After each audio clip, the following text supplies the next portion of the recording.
সবাইকে স্বাগত জানাচ্ছি বিডি দর্পণে। আপনাদের সাথে আছি আমি সুস্মিতা দাস। বিএনপি নির্বাচনী প্রস্তুতিতে ছন্দপতন ঘটছে বেগম খালেদা জিয়ার অসুস্থতায়। গুঞ্জন উঠেছে নির্দিষ্ট সময়ে বিএনপি নির্বাচনে প্রস্তুত কিনা, শেষ পর্যন্ত বেগম খালেদা জিয়া নির্বাচনে অংশ নিতে পারবেন কিনা। এছাড়া তারেক রহমানের দেশে আসা নিয়ে কথা তো আছেই। তবে বেগম জিয়ার অসুস্থতার মধ্যে নির্বাচনী কাজ এগিয়ে নিচ্ছে দলটির নেতারা। প্রথম ধাপে 237 আসনে দলীয় প্রার্থী ঘোষণার এক মাস পর আরও 36টিতে প্রার্থী ঘোষণা করেছে বিএনপি। এমন এক সময় দলটি দ্বিতীয় দফায় প্রার্থী ঘোষণা করল যখন হাসপাতালে চিকিৎসাধীন দলের চেয়ারপারসন খালেদা জিয়ার শারীরিক অবস্থা বেশ উদ্বেগজনক পর্যায়ে রয়েছে এবং তাকে উন্নত চিকিৎসার জন্য লন্ডনে নেওয়ার প্রক্রিয়া চলছে। সংশ্লিষ্ট ব্যক্তিরা বলছেন, এমন সময়ের প্রার্থী ঘোষণা করে কার্যত বিএনপি নির্বাচনী তৎপরতা সচল রাখার জানান দিয়েছে। ত্রয়োদশ জাতীয় সংসদ নির্বাচনের আগে প্রায় 2 সপ্তাহ ধরে খালেদা জিয়া গুরুতর অসুস্থ। তাকে রাজধানীর এফআর কেয়ার হাসপাতালে দেশি বিদেশি বিশেষজ্ঞ চিকিৎসকদের নিবিড় পর্যবেক্ষণে রেখে চিকিৎসা দেওয়া হচ্ছে, কিন্তু তার শারীরিক অবস্থার তেমন কোনো পরিবর্তন দৃশ্যমান নয়। গত 23 নভেম্বর হাসপাতালে ভর্তি করার পর থেকে 13 দিন ধরে খালেদা জিয়ার শারীরিক অবস্থা দলের নেতা কর্মীদের মানসিকভাবে চাপে ফেলে। এতে প্রাথমিকভাবে মনোনীত দলীয় অনেক প্রার্থীর নির্বাচনী প্রচার থমকে গেছে। দ্বিতীয় দফায় প্রার্থী ঘোষণার পর বিএনপির মহাসচিব মির্জা ফখরুল ইসলাম আলমগীর বলেছেন, আমরা শুরু থেকেই নির্বাচন চেয়ে আসছি। আমরা নির্বাচন করব, নির্বাচন করতেই হবে, এটা আমাদের দায়িত্ব। সে লক্ষ্যে 36 আসনে প্রার্থী ঘোষণা করা হয়েছে। বাকি আসনগুলোতেও ঠিক সময়ে আমরা প্রার্থী দিয়ে দেব। এই পরিস্থিতির মধ্যেও বিএনপির স্থায়ী কমিটির সদস্য মির্জা আব্বাস, গয়েশ্বরচন্দ্র রায়, সালাউদ্দিন আহমদ সহ অনেক প্রার্থী নির্বাচনী এলাকায় কয়েকদিন ধরে জনসংযোগ করছেন।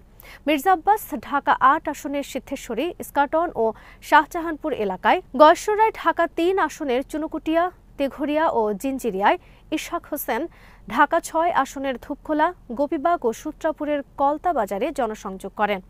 সালাউদ্দিন আহমদ গত মঙ্গলবার থেকে কক্সবাজার 1 আসনে জনসংযোগে রয়েছেন। তিনি গতকাল পেকুয়া উপজেলার মাতামুহুরী এলাকায় দিনভর গণসংযোগ করেন। বিএনপি সূত্রে জানা গেছে, গত কয়েকদিনে যারা নির্বাচনী এলাকায় গণসংযোগ করছেন তারা ধানের শীষ প্রতীকে ভোট চাওয়ার পাশাপাশি দলের চেয়ারপারসন খালেদা জিয়ার জন্য দোয়া চাইছেন। সবাই নিজ নিজ এলাকায় খালেদা জিয়ার জন্য বিশেষ দোয়ার আয়োজন করেছেন। বিএনপির দায়িত্বশীল নেতারা বলছেন, খালেদা জিয়ার গুরুতর অসুস্থতা এবং তার শারীরিক অবস্থার অবনতির খবরে সারা দেশে দলের সাংগঠনিক কার্যক্রমে প্রভাব পড়েছে। নির্বাচনী প্রচারে কিছুটা স্থবিরতা আসে। নেত্রীর মারাত্মক অসুস্থতার খবরে উৎকণ্ঠায় পড়ে নেতাদের অনেককে এলাকা থেকে ঢাকায় এসে হাসপাতালে জড়ো হতে দেখা গেছে। অন্যদিকে বিএনপির প্রতিদ্বন্দ্বী হয়ে ওঠা জামাত ইসলামী ও ইসলামী আন্দোলনের নেতৃত্বে 8 দল সারা দেশে বিভাগীয় সমাবেশ করছে। ইতিমধ্যে তারা চট্টগ্রাম, রাজশাহী, খুলনা, বরিশাল, রংপুর, ময়মনসিংহ সহ 6টি বিভাগীয় শহরে সমাবেশ করেছে। বিএনপির প্রার্থী ঘোষণার পর এখন প্রতিবাদ বিক্ষোভ থামছে না। দ্বিতীয় দফায় আরও 37 আসনের প্রার্থী ঘোষণার পর জোট শরিকদের মধ্যে দেখা দিয়েছে অসন্তোষ। মাহমুদুর রহমান মান্না ও লেবার পার্টির মুস্তাফিজুর রহমান ইরান প্রকাশ্য বিএনপির সমালোচনা করেছেন।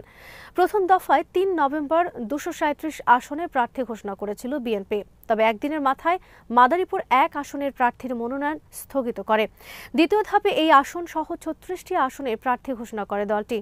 অর্থাৎ 2 ধাপে বিএনপি 300 আসনের মধ্যে 272 আসনে প্রার্থী ঘোষণা করেছে। একদিকে ভোটের মাঠে প্রতিদ্বন্দ্বিতার জোর তৎপরতা, অন্যদিকে দলের প্রধান নেতার মুমূর্ষু অবস্থা। ঠিক এমন সময় দ্বিতীয় দফায় প্রার্থী ঘোষণা করে বিএনপি নির্বাচনী মাঠে সক্রিয়তার বার্তা দিল। তবে দ্বিতীয় ধাপেও কোনো আসনের প্রার্থীকে নিয়ে দলের ভেতর বাইরে সমালোচনা ও বিতর্ক রয়েছে। সংশ্লিষ্ট নেতারা জানিয়েছেন, তৃতীয় ধাপে বাকি 28টি আসনে শিগগির প্রার্থী ঘোষণা করা হবে। সেখানে বিগত স্বৈরাচার বিরোধী যুগপৎ আন্দোলনের শরিক জোট ও সমমনা দলের নেতাদের আসন থাকবে। যদিও জোটের প্রার্থিতা ঘোষণায় বিলম্ব ক্ষোভ ও হতাশা তৈরি করছে। আবার দল মনোনীত অনেক প্রার্থী নিয়েও নির্বাচনী এলাকায় ক্ষোভ বিক্ষোভ তৈরি হয়েছে। 237 আসনের প্রার্থীর নাম ঘোষণার পর অন্তত 45টি আসনে প্রতিক্রিয়া হয়েছে। সেখানে সড়ক অবরোধ, গাড়ি ভাঙচুর, বিক্ষোভ মিছিল, মানববন্ধন, কাফনের কাপড় পরে মিছিল পর্যন্ত হয়েছে। এমন পরিস্থিতিতে বেগম খালেদা জিয়ার শারীরিক অবস্থা দলের কার্যক্রমে প্রভাব ফেলছে। নেতাকর্মীরা বলছেন, বিএনপির রাজনীতিতে একটি বড় ভরসার স্থল হচ্ছেন খালেদা জিয়া। তিনি দলের নেতাকর্মীদের কাছে ঐক্যের প্রতীক, অনুপ্রেরণা এবং জনমানুষের আবেগের কেন্দ্র। তার গুরুতর অসুস্থতা বিএনপির জন্য একটি বড় চাপ। বিশেষ করে নির্বাচনের প্রাক্কালে ১৩ দিন ধরে তার শারীরিক অবস্থা নিয়ে যে উদ্বেগ উৎকণ্ঠা তৈরি হয়েছে সেটি নেতাকর্মীদের মানসিকভাবে থমকে দিয়েছে। এই অবস্থায় দলীয় প্রার্থী ঘোষণায় বিএনপির নীতি নির্ধারণী নেতাদের কিছুটা দ্বিধায় ফেলেছিল। তবু এ সময় প্রার্থী ঘোষণার মাধ্যমে বিএনপি বার্তা দিয়েছে যে এই সংকটেও দলের সাংগঠনিক কার্যক্রম এবং নির্বাচনী কৌশল থেমে নেই। বিএনপি পূর্ণ মাত্রায় নির্বাচনী ছন্দে ফেরার অপেক্ষায় রয়েছে। অর্থাৎ দল ও জোট প্রার্থীদের নাম ঘোষণা করে বিএনপি শিগগিরই পূর্ণ পরিসরে নির্বাচনী প্রচারে নামার প্রস্তুতি নিচ্ছে। বিএনপির জ্যেষ্ঠ যুগ্ম মহাসচিব রুহুল কবির রিজভী গতকাল কুড়িগ্রামের সাংবাদিকদের বলেছেন, বড় ধরনের সংকট না হলে আগামী ফেব্রুয়ারি মাসে রমজানের আগেই নির্বাচন অনুষ্ঠিত হবে এবং বিএনপি সেই নির্বাচনে অংশ নেওয়ার জন্য সব প্রস্তুতি সম্পন্ন করেছে। অন্তর্বর্তী সরকারের প্রধান উপদেষ্টা অধ্যাপক মোহাম্মদ ইউনূস আগামী ফেব্রুয়ারি মাসের প্রথমার্ধে জাতীয় নির্বাচন অনুষ্ঠানের ঘোষণা দিয়েছেন। প্রধান নির্বাচন কমিশনার সাংবাদিকদের বলেছেন, চলতি ডিসেম্বর মাসের দ্বিতীয় সপ্তাহে নির্বাচনের তফসিল ঘোষণা হবে। এর মধ্যে রাজনৈতিক সংকটের পাশাপাশি সাবেক প্রধানমন্ত্রী খালেদা জিয়ার গুরুতর অসুস্থতা, বিএনপির ভারপ্রাপ্ত চেয়ারম্যান তারেক রহমানের দেশে ফেরার বিলম্ব, সব মিলিয়ে নির্বাচনের তফসিল ঘোষণা নিয়ে অনেকে সংশয় পড়েছেন। এ বিষয়ে নির্বাচন কমিশন ভবনে সাংবাদিকদের প্রশ্নের জবাবে বিএনপির স্থায়ী কমিটির সদস্য নজরুল ইসলাম খান বলেন, আমরা নির্বাচনী প্রক্রিয়ায় আছি। আমরা আরও ৩৬টি আসনের দলীয় প্রার্থী ঘোষণা করেছি। অনিবার্য কোনো কারণ ছাড়া আমরা এই নির্বাচন প্রক্রিয়ার বাইরে যেতে চাই না। নির্বাচন বিলম্বিত হোক সেটিও চাই না। যত দ্রুত সম্ভব নির্বাচনের তারিখ ঘোষণা করা হোক। সংশ্লিষ্ট দায়িত্বশীল নেতারা বলছেন, খালেদা জিয়ার অসুস্থতায় গত ১৩ দিন মাঠ পর্যায়ের প্রচারণা স্তিমিত থাকলেও দ্বিতীয় দফায় ৩৬ আসনে প্রার্থী ঘোষণা নেতাকর্মীদের কাছে একটি স্পষ্ট বার্তা। সেটি হচ্ছে আবার মাঠে ফিরতে হবে। খালেদা জিয়ার অসুস্থতা জনমানুষে বিশেষ আবেগ ও সহানুভূতি তৈরি করেছে। দল সেই আবেগকে সংগঠিত শক্তিতে রূপ দিতে চায়। আজ এখানেই শেষ করছি। সবাই ভালো থাকুন, সুস্থ থাকুন আর দেখতে থাকুন বিটি দর্পণ। চ্যানেলটি ভালো লাগলে সাবস্ক্রাইব করুন, সংযুক্ত থাকুন আমাদের ফেসবুক পেজে।